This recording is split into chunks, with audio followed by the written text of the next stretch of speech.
this to Boris Johnson: drop the deal. Drop the deal, because it's not Brexit. Then an offer. I believe the only way to solve this is to build a Leave alliance across this country. And that doesn't mean just Conservatives and the Brexit Party. There are Labour figures out there that I've spoken to who would more than happily stand in this election if we could put this coalition together. But if it was done, Boris Johnson would win a very big majority. And lastly, the threat. We will contest every single seat in England, Scotland, and Wales. The gauntlet thrown. This gentleman is Nigel Farage. The American audience may not necessarily know who Nigel Farage is. I remember Nigel Farage going back into the European Union Parliament, where he was standing there angry and waving his fists more than a decade, saying that the UK will leave the European Union. And by the way, whatever you want to think of Farage, those old speeches in the European Union actually make some good points. Is the UK on board for a European Union military? Are they on for a European Union army? Even making this argument that what was taking place in Ukraine was essentially pushed by Western powers. By the same token, Nigel Farage is an ultra-right winger. He is the guy who started UKIP. Once UKIP devolved into basically a racist party, he pulled out and started the Brexit Party. If you remember, the Brexit Party ends up winning in spades and scared the shit out of essentially the UK political establishment from the standpoint of, oh my God, the public still wants to leave and they're putting these guys in office. With one caveat. What takes place from the standpoint of European Union politics is a little bit different than what takes place in the UK. And it's unclear on whether or not, just because Nigel Farage was able to make this major win in European Union politics, that he would be able to do so in Europe, in the UK. However, less important, the fact and the threat matters more. Nigel Farage, despite not necessarily knowing him all that well, meaning for the American public, may end up being the kingmaker in UK politics. And what you just heard there was, yes, him throwing down the gauntlet. And it is a threat that Bojo needs to take seriously. Let's say it that way. The Brexit Party is polling almost in double digits at this point. Bojo has about nearly a double-digit lead. If Bojo went into a pact with the Brexit Party, he will most likely win in spades based on, let's say, the most recent polling in this case.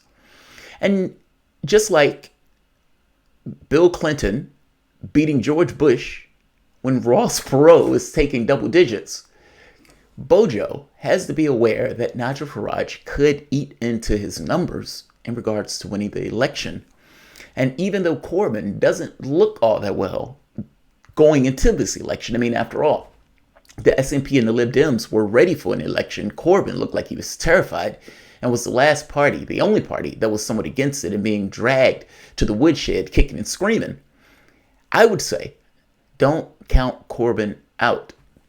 Farage may end up being the kingmaker. That is true. But that doesn't necessarily mean for Boris. Farage is going to be in this election. Farage and his group, meaning the Brexiteers, are going to be contesting these various seats if Boris Johnson doesn't go into a pact with Farage. Bojo, at this moment, is saying no. By the same token, the Conservative Party had always said that nobody would form a pact with the DUP, and it did so in order to essentially take power. This could end up hurting the Conservatives or helping them. Right now, Bojo says no. Farage is throwing down the gauntlet. And by the way, it's not just Farage. Somebody else has also made an intrusion into UK politics. Whether you realize it or not, this is dramatic. It's dramatic in a way, one election next month, that this could have significant consequences. Farage's argument is what Bojo is pushing is not Brexit. What Bojo is pushing is essentially something else. Farage is arguing that what we're pushing is Brexit. Essentially the rip duct tape off of the genitals Brexit that gets us out of the European Union in real terms. And is arguing that what Bojo is saying is not Brexit. This is a big deal. Don't underestimate it. This is a big deal, and I want to discuss it.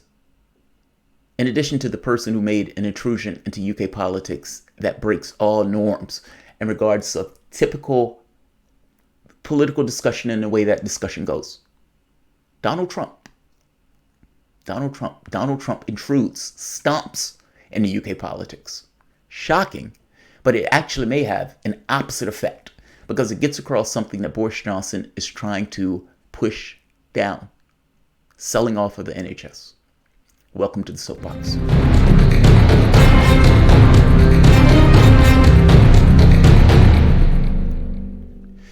My name is Jamarl Thomas. This is the Progressive Soapbox. Guys, if you dig this content, please like, share, subscribe. You can always support PayPal patron. This video will be rather quick or rather succinct. It's mostly just kind of pointing out something that I think may actually have a pretty outsized influence, potentially, in UK politics.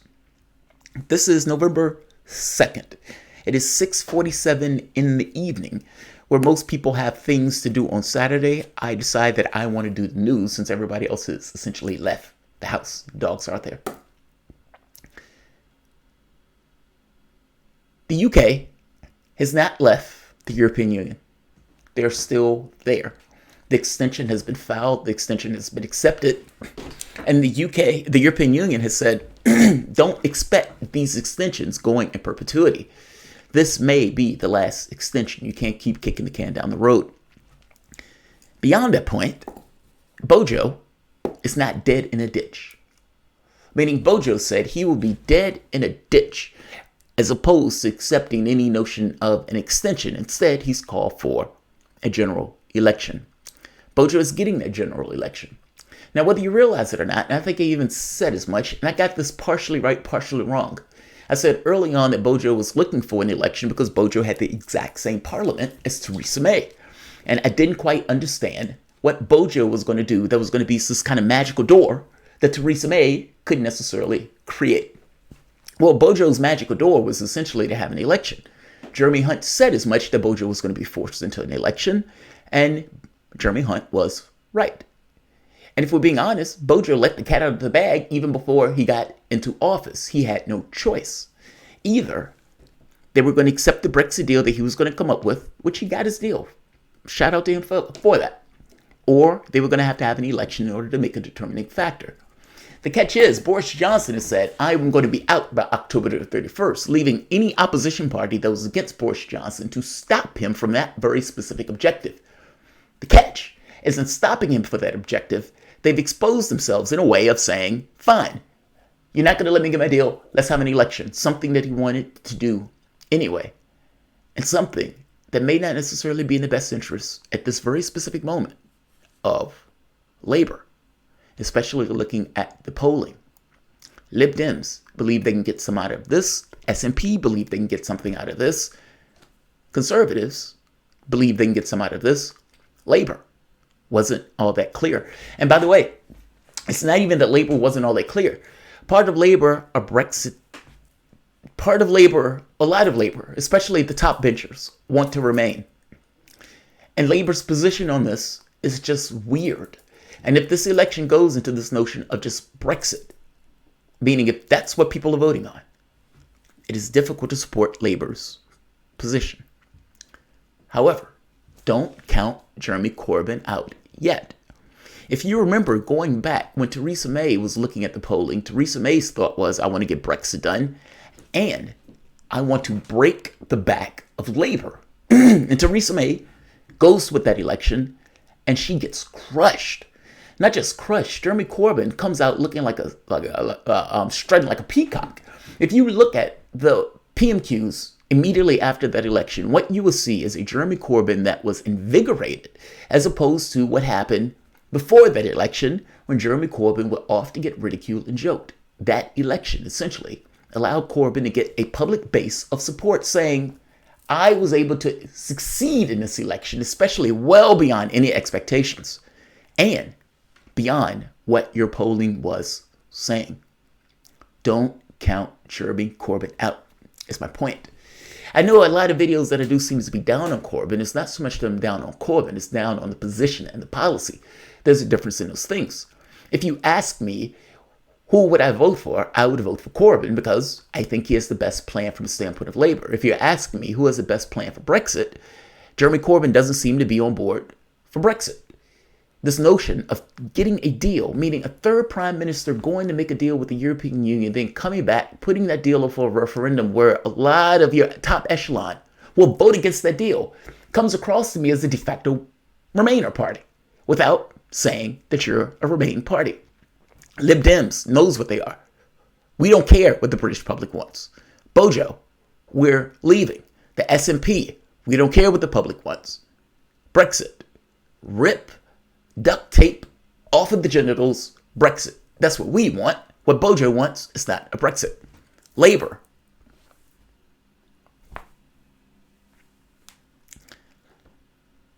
Bojo responds to Nigel Farage. Listen to what he says. Listening to this will understand your point you made a number of times. Donald Trump wants you, he's your friend, the American president, wants you to form an alliance with Nigel Farage.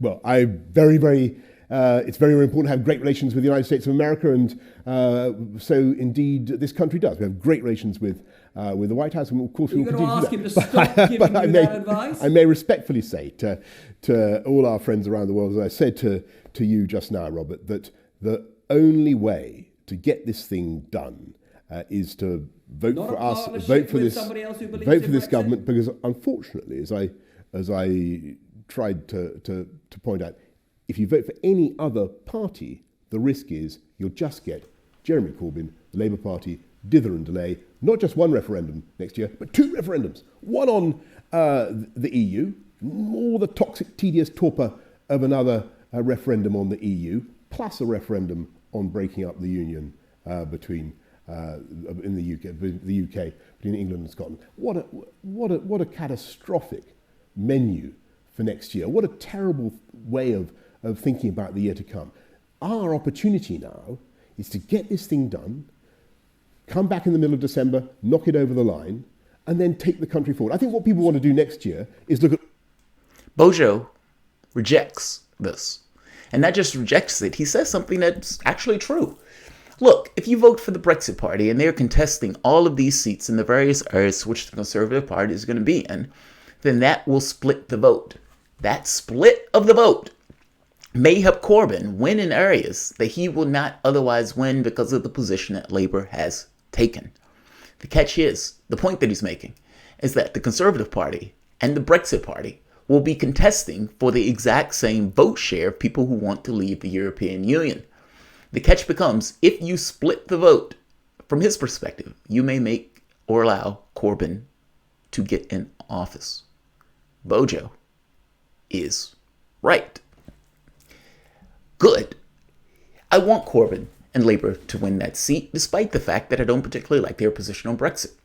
And the catch is, if this election becomes a thing on Brexit, Corbyn has a hard way to go. Bojo rejects the offer of Nigel Farage. Here's another thing that comes into play. Dramatic. Again, this is Farage. Listen to who's on the radio station with Farage.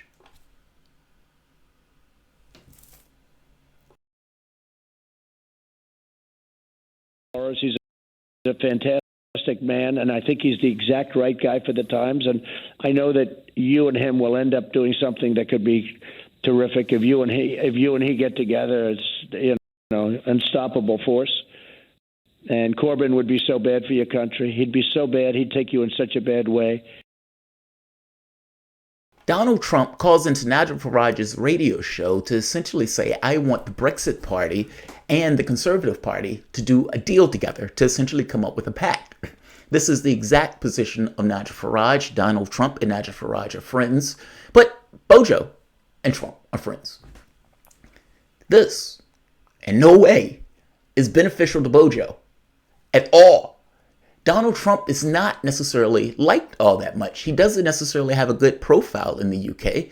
And this, calling into Farage's show, saying, I want you to do a deal, is not a benefit to Bojo at all. And here's the problem. Jeremy Corbyn's argument is that Bojo wants to drag them out of the European Union and then cut and burn from the standpoint of regulations, especially from the standpoint of the NHS. That Trump wants to privatize the NHS.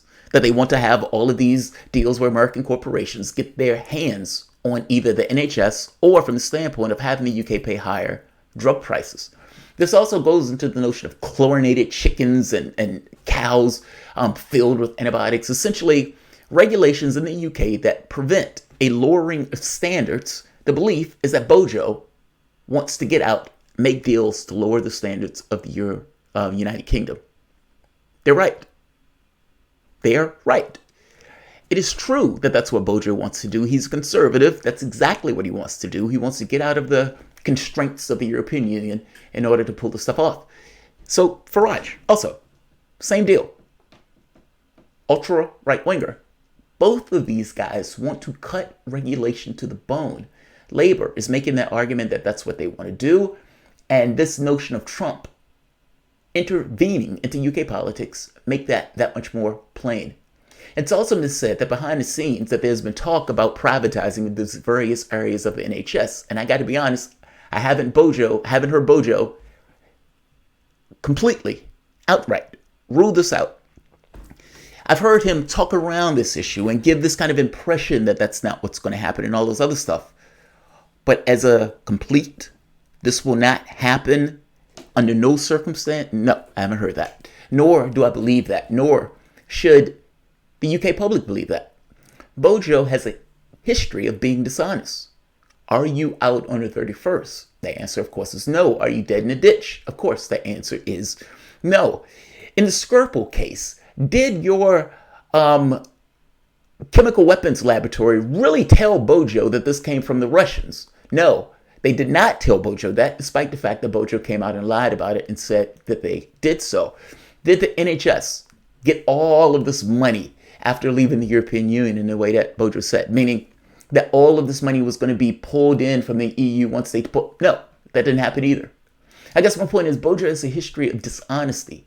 And on this notion of the NHS, when he is a conservative, and when conservatives have a certain intent and viewpoint about this stuff, these kind of neoliberal policies, this notion of markets are the greatest thing on the planet, and the NHS should be further privatized, or aspects of the NHS should be further privatized. It is less relevant whether it's free at the point of service. What is more relevant is how much your government is paying for it. That is infinitely more important, especially if you guys are paying more for drugs when you don't have to, or when your government is paying more for the NHS because you privatize these various areas of it.